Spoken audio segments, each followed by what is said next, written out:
पिछले 1 महीने में जो चाकूबाजी की घटनाएं हैं उसमें गिरावट आई है और ज़्यादातर ऐसे लोग जो हैं वो जेल में हैं। तो किसी भी प्रकार से इस तरह की गतिविधियों को जिलों में बढ़ावा नहीं दिया जाएगा। चाकूबाजी से ज़्यादा घटनाएं जो हो रही है वो कटरबाजी हो रही है। आम स्टेशनरी में कटर उपलब्ध हो जाते हैं, हर कोई छोटा छोटा जो वो कटर लेके घूम रहे और एक दूसरे पर हमला कर देते हैं। इसको किस प्रकार से नियंत्रित किया जाएगा? क्या कटर बेचने पे बैन किया जाएगा या फिर क्या पुलिस का अगला स्टेप होगा? अपराधी जेल में होगा, आम जनता के नहीं बल्कि जेल में होगा अपराधी। इस तरह की व्यवस्था होगी और साथ में नशा को लेके नशा विरोधी की नशा जो आमतौर पे नए नए बालक 18, 21, 14 साल के बच्चे नशा कर रहे हैं, इसका भी एक बड़ा अभियान छेड़ेंगे। बेसिकली उसका उद्देश्य है कि पब्लिक को अवेयर करना कि क्राइम किसी भी तरीके से ग्लैमराइज नहीं है, उसका परिणाम बहुत ही बुरा होता है और अंततः उसका असर जो होता है वो बहुत खराब होता है। जो आदतन गुंडे बदमाश हैं उनके खिलाफ कार्रवाई का तरीका जो है वो अब एक नया मोड़ ले चुका है और इसके बाद अपराध की जो संख्या है वो कम होती दिखाई भी दे रही है। और इसके साथ ही जो दुर्ग पुलिस की सबसे बड़ी जीत है, दुर्ग जिले में पुलिस की कार्रवाई लगातार चल रही है। जो आदतन गुंडे बदमाश हैं उनके खिलाफ कार्रवाई का तरीका जो है वो अब एक नया मोड़ ले चुका है और इसके बाद अपराध की जो संख्या है वो कम होती दिखाई भी दे रही है। और इसके साथ ही जो दुर्ग पुलिस की सबसे बड़ी जीत है, आम जनता में दुर्ग पुलिस का भरोसा। जनता जो है अब पुलिस के पास आने से नहीं हिचक रही है, पास आके अपनी समस्या बता रही है और उनकी समस्या का समाधान भी हो रहा है। इस वक्त हम मौजूद हैं, हमारे साथ हैं एसपी जितेंद्र शुक्ला सर। उनको दुर्ग जिले में कदम रखे 5 महीने 10 दिन हो चुके हैं। फरवरी में उनका तबादला दुर्ग जिले में हुआ था। उसके बाद से लेकर आज तक क्या कुछ परिवर्तन आए हैं और आगे क्या कुछ प्लानिंग है दुर्ग जिले को सुधारने की, क्या कुछ तैयारी दुर्ग पुलिस कर रही है, बातचीत करेंगे। सर, दुर्ग जिले में आपने कदम रखा फरवरी के माह में, जब आप दुर्ग जिले में आए तब से लेकर अब तक क्या कुछ परिवर्तन हो चुका है और क्या कुछ आगे परिवर्तन होना है? मैंने 6 फरवरी को यहाँ पे ज्वाइन किया और ज्वाइन करने के लगभग 15-20 दिन बाद ही, लगभग 1 महीना मान सकते हैं, तो आचार संहिता लग गई थी और आई थी। तभी से पता था कि लोकसभा चुनाव कराना है, तो अगले 3 महीने तो लोकसभा चुनाव के नज़रिए से जो भी आवश्यकताएं थी, जो भी ज़िले की ज़रूरतें थी, जो भी चुनाव के नज़रिए से पुलिसिंग होनी थी, उस पर फोकस किया गया था। और जैसे ही चुनाव निपटा है, चुनाव निपटने के बाद फिर जो दुर्ग ज़िले का सामान्य पुलिसिंग रहती है, जो दुर्ग ज़िले की तासीर है, जो दुर्ग ज़िले के हिसाब से जो पुलिसिंग होनी चाहिए, उस पर फोकस किया गया है। और जैसा कि दुर्ग में अभी जो पुलिस के हिसाब से चैलेंजेस थे, खासकर जो अभी इस बीच बहुत सारे छोटे छोटे गैंग बन रहे हैं, छोटे छोटे गैंग जो क्राइम का ग्लैमराइजेशन कर रहे हैं, उनसे लेके नशे को लेके, ट्रैफिक में होने वाले एक्सीडेंट से लेके, ट्रैफिक समस्या को लेके, इन सब चीज़ों पे हमने फोकस किया है और इस पे लगातार सतत कार्रवाई जारी है। कार्रवाइयों के दौरान ये विशेष प्रयास किया जा रहा है कि हम ऐसी कठोर कार्रवाइयों पर सीधा आएँ जिससे कि इस पे न सिर्फ विराम लगे बल्कि कुछ प्रिवेंटिव कार्रवाइयों के साथ भी इस पे आगे ये लोग इसमें एक्टिव नहीं हो, आगे ये लोग इस चीज़ों को दोहराएं नहीं, उस पर हमारा फोकस बनाए हुए हैं। इसलिए जो भी ऐसा गिरोह या गुट है, जो गुंडे बदमाश लोगों का जो गिरोह है, जो क्राइम गतिविधियों को बढ़ावा देते हैं, उनमें जो उनके टॉप बॉसेज हैं उनके खिलाफ कठोर से कठोर कार्रवाई पे जा रहे हैं। साथ ही साथ ऐसे लोग जो जितनी भी इलीगल अवैध गतिविधियों में इन्वॉल्व हैं या अवैध निर्माण करके उनसे अवैध तरीके से पैसे वसूली कर रहे हैं, तो उनके डिमोलिशन पे भी हमारा फोकस गया है ताकि उनका जो सोर्स ऑफ इनकम है वही ख़त्म करें जिसके दम पर वो यहाँ पे इलीगल गतिविधियों को बढ़ावा देते हैं। साथ ही साथ नशे पे भी हम कठोरतम कार्रवाई पे जा रहे हैं क्योंकि शासन का भी एकदम स्पष्ट निर्देश है कि किसी भी प्रकार का जो सूखा नशा या बाकी जो नशे की सामग्रियां हैं वो प्रभावित नहीं करनी चाहिए आम पब्लिक को, तो उसके खिलाफ भी हम कठोरतम कार्रवाइयों पे जा रहे हैं और हमारी कोशिश है कि हम ज़िले को नशे से मुक्त कर पाएँ। इसके अलावा जो एक और एरिया था जो इस बीच काफ़ी बढ़ा हुआ था, खासकर चाकूबाजी से लेके, उस पर भी आप देखेंगे तो पिछले 1.5-2 महीने चुनाव के बाद से हमने एकदम स्ट्रिक्ट कदम उठाए हैं और बिना इग्नोरेंस किए, जीरो टॉलरेंस पे ज़्यादातर कठोरतम कार्रवाइयों पर गए हैं। और उसका परिणाम है कि अभी पिछले 1 महीने में जो चाकूबाजी की घटनाएं हैं उसमें गिरावट आई है और ज़्यादातर ऐसे लोग जो हैं वो जेल में हैं। तो किसी भी प्रकार से इस तरह की गतिविधियों को जिलों में बढ़ावा नहीं दिया जाएगा। साथ ही साथ नशे पे जो दंडात्मक कार्रवाई थी उसके अलावा अभी हमारा प्लान है कि हम अगले 7 महीने 6-7 महीने का एक प्लान बना रहे हैं जिसमें नशे के वो एरिया जहाँ पे ऐसी छोटी बस्तियाँ, ऐसी स्लम बस्तियाँ जहाँ पे नशे का कारोबार बहुत आसानी से फल फूलता है और जहाँ पे पुलिस की रीच न्यूनतम है, तो वहाँ पे हम उस पर फोकस कर रहे हैं और उस पर तीनों तरीके की कार्रवाइयों पे जा रहे हैं कि जिनको सुधार चाहिए, जो नशे की लत के आदी हैं, उनको हम सुधारात्मक उनको हॉस्पिटल में या जो ऐसे नशा मुक्ति केंद्र हैं वहाँ पे भर्ती कराएंगे। साथ ही साथ जो नशा बिक्री करने वाले छोटे छोटे पैडलर भी हैं उनके खिलाफ भी कठोरतम कार्रवाई पे जाएंगे दंडात्मक में, ताकि वो दोबारा उस पर बिक्री करना बंद करें। साथ ही साथ ऐसे हम प्रोग्राम स्पोर्ट्स से रिलेटेड, योगा से रिलेटेड या नशा मुक्ति से रिलेटेड चलाएंगे जिससे पब्लिक में ये अवेयरनेस बढ़े कि ड्रग्स को ना बोलने की आदत हो, पुलिस को ड्रग्स के बारे में कंप्लेन करने की जो साहस है वो मिले। इन तीनों स्तर से हम नशे के खिलाफ जाएंगे और प्रयास करेंगे कि दिसंबर तक हम इस पे पूरा कंट्रोल कर ले जाएं।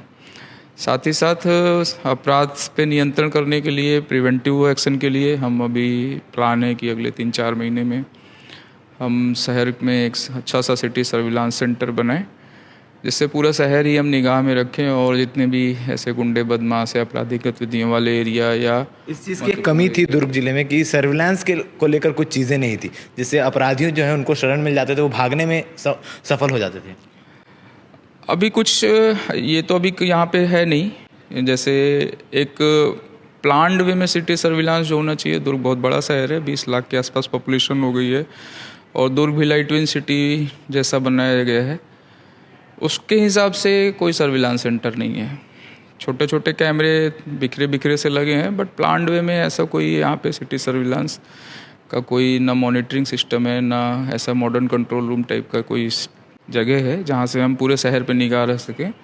तो हमारा प्लान है कि अगले 3-4 महीने में इसको हम एग्जीक्यूट करेंगे और इसको धरातल पे ले आएंगे और कोशिश करेंगे कि पूरा शहर कुम्हारी से लेके अंजोरा तक और जेवरा सिरसा से लेके पुलगांव और उतई तक हम अपनी निगाह में रखें और अच्छे अच्छे सॉफ्टवेयर जो आजकल आ रहे हैं फेस डिटेक्शन से लेके बाकी सब चीज़ों से, उनके माध्यम से हम शहर पे एनालिसिस करके और पूरी क्राइम पे कंट्रोल करने के लिए जो भी आवश्यक।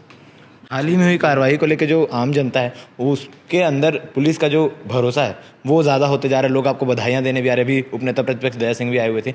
उस कार्रवाई को लेकर क्या कहना चाहेंगे? क्योंकि पहले जनता के अंदर था कि छोटे छोटे जो गुंडे हैं उन पर कार्रवाई होती है, बड़े लोग बच जाते हैं, मगर इस बार जो कार्रवाई हुई है, अमित जोश, पिंकी राय जैसे इन सब के ऊपर बुलडोज़र कार्रवाई की गई है, उसको लेकर क्या कहना चाहिए?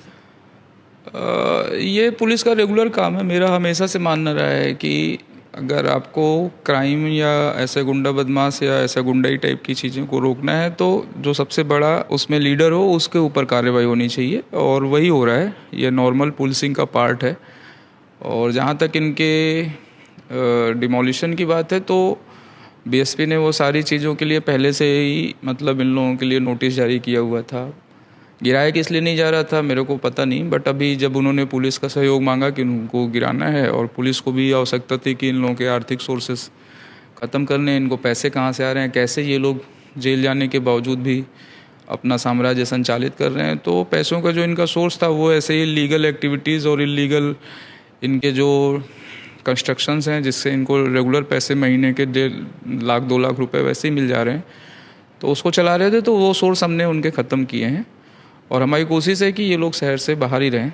आम जनता सर खबरों में पड़ती है कि इस प्रकार के क्राइम हुए, चाकूबाजी हुई या कोई भी अन्य घटना हुई है, मगर उस पर कार्रवाई क्या हो रही है पहले पता नहीं चल पाता। आजकल सीन रिक्रिएशन एक नई चीज़ चालू की गई, जो भी अपराधी है उसे सीन रिक्रिएट कराया जाता है जिससे जनता को दिखाई देता है कि पुलिस कार्रवाई कर रही है।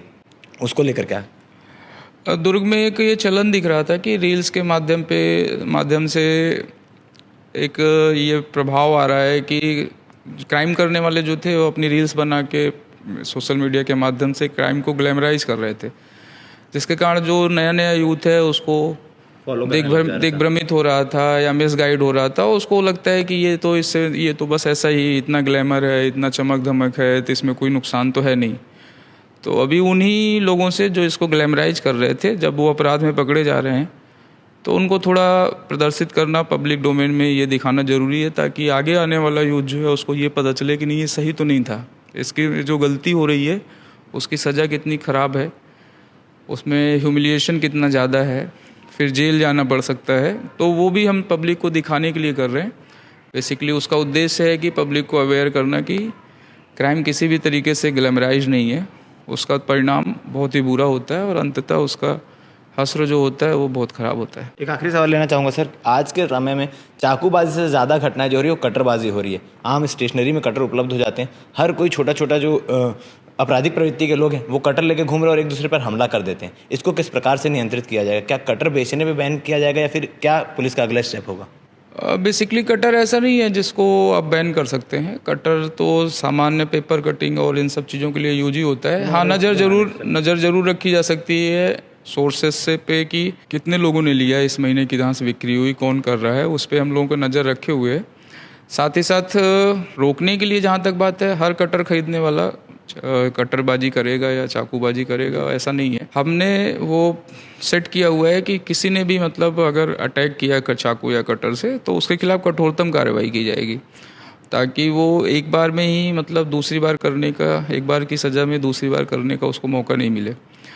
इससे अचानक सा एक बार कार्रवाइयों में आपको वृद्धि दिखेगी, आपको आंकड़ों में भी हो सकता है वृद्धि दिखे, बट वो 1-2 महीने बाद वो आपका प्रभाव भी दिखता है और उसमें ये साफ दिखता है कि उसके बाद लोग अवॉइड करते हैं कि ये चीज़ें जब पब्लिक डोमेन में आती हैं कि उसको कठिन सजा दी जा रही है, उसके खिलाफ कठोर कार्रवाई की जा रही है, तो पब्लिक डोमेन में आता है कि इससे बचना है। तो वो हमारा प्रयास है और नज़र बाकी हम लोग रखे हुए हैं कि कौन खरीद रहा है। ये हमारे साथ मौजूद थे दुर्ग एसपी जितेंद्र शुक्ला सर, जिनसे साफ तौर पर बातचीत की गई किस प्रकार से अपराध के गढ़ जो दुर्ग बनता जा रहा था उस पर रोकथाम लगने वाली है और ये कार्रवाइयाँ पिछले 2-3 महीनों से शुरू हो चुकी है और अब लगातार देखने को मिलेगी। साफ तौर पर कहना है एसपी साहब का कि आने वाले समय में दुर्ग एक साफ सुथरा शहर होगा, लोग यहाँ पर चैन से रह सकेंगे। क्या कुछ अपडेट है? पल पल के अपडेट के लिए बन रही हमारे साथ, धन्यवाद। देखिए, आम जनता पब्लिक काफी दुर्ग जिले की प्रसन्न है, क्योंकि जिस तरह की कार्रवाई एसएसपी साहब कर रहे हैं, जिस तरह का बुलडोजर की कार्रवाई हो रही है, जिस तरह की तोड़फोड़ हो रही है, जिस तरह का छोटा अगर आपने अपराध कर रहा है तो जेल जा रहा है और अपराधी शहर छोड़ के भाग जा रहे हैं, चल जा रहे हैं, तो निश्चित तौर पे आम जनता काफी खुश है और इस खुश को लेके आम जनता डायरेक्ट पुलिस प्रशासन से बात कर रही है, उन पे विश्वास कर रही है, ये देखने को मिल रहा है। इसलिए आज हम आए थे, पूरी बोलबम समिति की टीम, और हम लोगों ने माननीय एसएसपी साहब का साल से श्रीफल से सम्मान किया, आभार व्यक्त किया। आम जनता, आम पब्लिक अपने आप को अपने परिवार से सुरक्षित महसूस कर रही है। इस बात की चर्चा गली गली में है, लोगों के बीच है और आम जनता काफी प्रसन्न है। और क्या कुछ चर्चाएं हुई एसपी साहब के साथ और अपने क्या कुछ और चीजें कार्रवाई में ऐड? एसएसपी साहब ने बताया कि अभी ये कार्रवाई क्या बोलते चल रही है, इसके अलावा पूरे थाने को लेके एक बार सर्च करके एक लोगों के साथ में बैठ के कोई भी छोटा अपराध अगर कोई करता है तो उस पर पूरी कार्रवाई करेंगे। अपराधी जेल में होगा, आम जनता के नहीं बल्कि जेल में होगा अपराधी। इस तरह की व्यवस्था होगी और साथ में नशा को लेके, नशा विरोधी की, नशा जो आमतौर पे नए बालक 18, 21, 14 साल के बच्चे नशा कर रहे हैं, इसका भी एक बड़ा अभियान छेड़ेंगे जो पूरी जनवरी तक चलेगा। निश्चित तौर पे नशा दूर लोग करेंगे और नशे से लोग दूर जाएंगे और नशा लोग छोड़ेंगे और अपराध का कभी लोगों को लगता है कि दुर्ग जिले में इतना अपराध की संख्या भी कम होगी और अपराधी थर थर कांप रहे हैं और अपराध छोड़ेंगे और सही राह पे चलेंगे।